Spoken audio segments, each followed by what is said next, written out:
Hey guys, it's JK from One Gamer's Perspective, and last week it was E3, the biggest games conference in the world. Microsoft, Sony, Ubisoft, everybody showed up to show off the games they have coming out. And in this video I'm going to be giving you my top 5 most anticipated games. Oh, I did one of these, I didn't do a video last year, but I did a blog. You can find it on my blog. I always leave my blog down in the description, so give it a click if you want to see what's going on in the world of gaming down there. But before we get into the top 5, we're going to have to bring up 2 of the games I expected to be there. I had them down on my list at like 80 to 90% certain they were going to show up, but they didn't. Number 1, Red Dead Redemption, the prequel, sequel, whatever they were going to announce.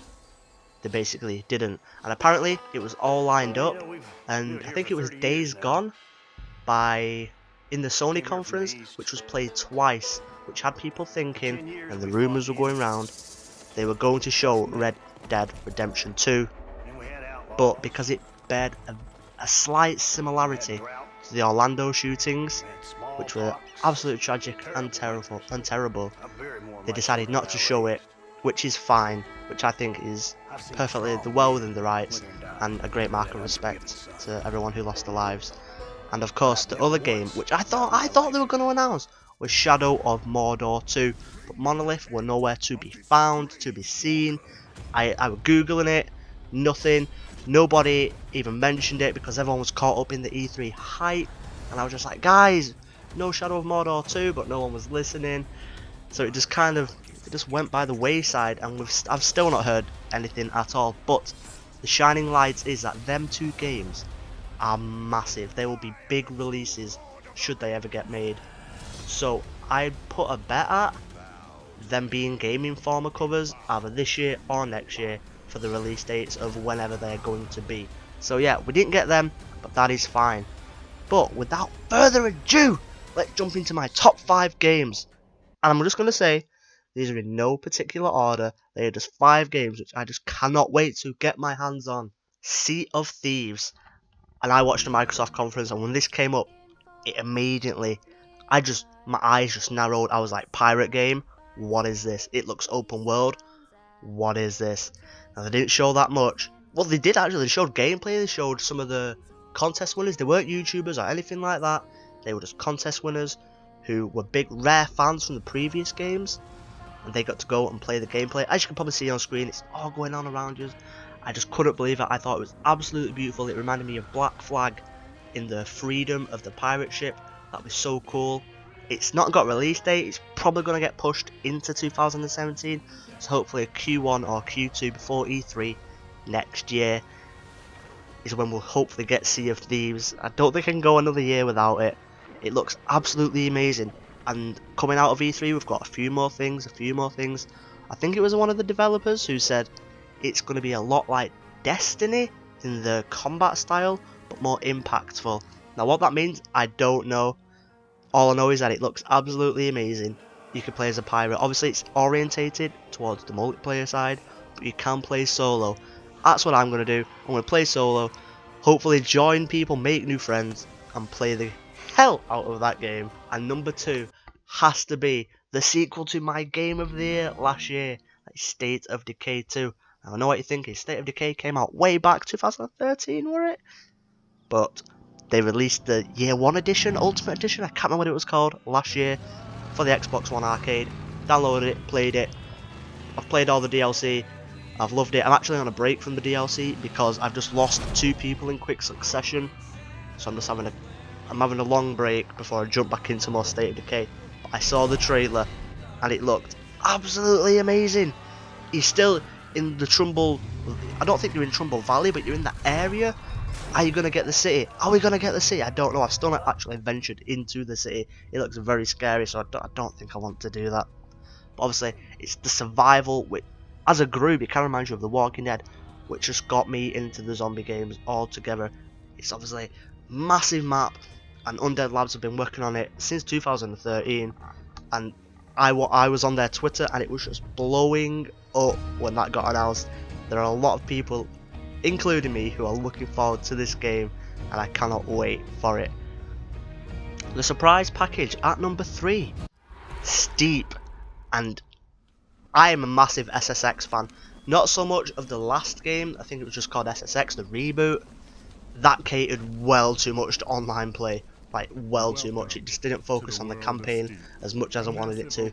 So SSX 3 and SSX on Tour, and even before that, SSX Tricky, were 3 of my most favourite games ever. And I mean of all time. If I could make a top 50, they would easily be in the top 20. I'd go as high as top 10, maybe not all of them, but they are that good. And Steep, while it's not SSX orientated, we're not going to be getting Griffin, Elise and Zoe Payne and all that. It's still set on the mountains, and it's not just snowboarding.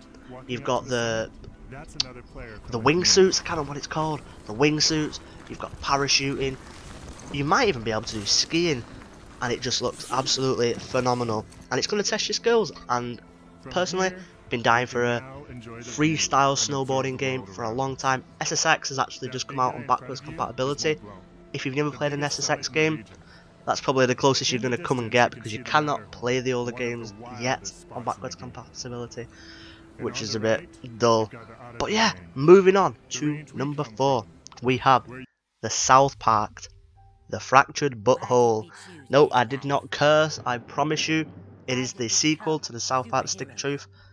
I watched the Ubisoft conference, and it was so good. It's actually another Ubisoft game, apart from it's Steep is Ubisoft as well. But whereas the Stick of Truth was more fantasy orientated, and you end up being the king at the end, I think. Never played Stick of Truth, but I'll definitely be getting the Fractured Butthole, because some of my favourite South Park episodes feature the Coon and Friends. Now they're basing a game around it, and it just looks absolutely amazing, where they just absolutely rip into DC and Marvel and Sony with all their phase 1, 2 and 3 plans, and just shoehorning in the black superhero in phase 3, and then they're all like, why Civil War? I thought that was still phase 3, and it's just absolutely amazing. I will be getting this game, and it comes out this year. I'm sure it comes out this year. Let me just check that date.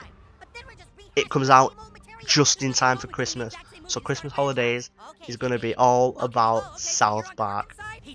Now, taking a turn from the more lighter tones, because even the State of Decay is a very light game and going to absolutely terrifying. I've been waiting ever since January when they released the Resident Evil Remastered for this news. Resident Evil 7 Biohazard. Yes, the next installment in the Resident Evil franchise is going back to its roots. It's survival horror, it is single player, it is first person. There's none of this. Even though I did enjoy Resident Evil 4, I really did. But they're cutting out all that. They're going back to the survival first-person horror of the first game. And I was going to do a let's play of the first game, but it's just so clunky to use nowadays. I didn't have the patience for it, and I died pretty much straight away anyway. So I am going to be looking forward to playing that late at night with Bay. She's going to poo her pants, and I'll probably poo them as well.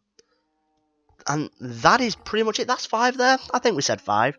But we cannot go any further without some honourable mentions. And now one of the honourable mentions was We Happy Few. It just looks absolutely crazy. I'm just going to leave the trailer on here for a tiny little bit. There you are. You nearly missed the piñata. It's the most adorable Spanish custom. Uncle Jack did a whole show about it. You smash it until all the candy comes out. Come on, hit it! Hit it! Hit it!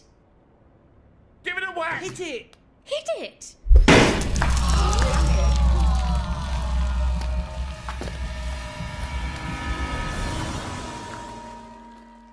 How crazy was that trailer? It was absolutely weird. Yes, I wonder how it's going to play out, how the gameplay is going to be. I cannot wait to find out more. Now, the next 2 games are actually 2 Telltale games. We have Batman 2016. That is possibly coming out July, maybe even the end of June. And it's going to be focusing more on Bruce Wayne than Batman.